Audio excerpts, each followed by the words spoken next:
In the quiet town of Hollowbrook, nestled deep within the shadows of ancient towering trees, an eerie atmosphere hung thick in the air. The locals spoke in hushed tones of the old mansion that stood atop the hill, hidden behind overgrown vines and a sense of foreboding. This mansion, known as the Blackwood Manor, was said to be cursed, its history shrouded in mystery and darkness. Legend had it that a family had once lived within its ominous walls. The Blackwoods, they were called, a reclusive, enigmatic bunch who rarely ventured outside their estate.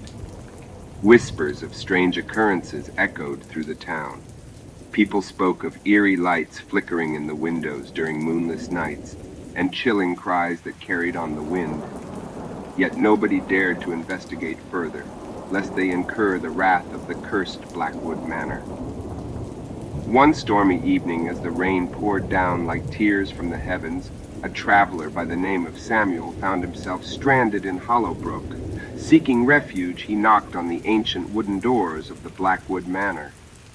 To his surprise, the doors creaked open, revealing a dimly lit hallway that seemed to stretch on forever. Hesitantly, he stepped inside, his footsteps echoing through the silence. As Samuel explored the mansion's winding corridors, he stumbled upon portraits of the Blackwood family. Each painting seemed to capture a sense of unease in the subject's eyes, as if they were trapped in an eternal nightmare. The further he ventured, the more the air grew heavy with a suffocating dread. Finally, Samuel found himself in a grand candlelit room. In the center of the room was a dusty old music box. Its haunting melody beckoned to him, and without realizing it, he wound up the delicate mechanism. The room filled with the sound of an eerie tune that seemed to seep into his very soul. Suddenly, the atmosphere shifted. The air grew colder, and shadows danced upon the walls. Samuel's heart raced as whispers filled the room, indistinguishable voices murmuring unintelligible words.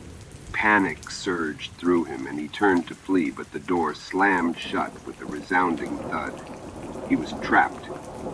In his desperation, Samuel noticed an ornate mirror on the wall.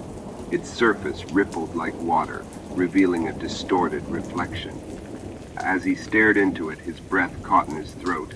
The room behind him twisted and warped, revealing a ghastly scene of the Blackwood family, frozen in moments of terror and despair.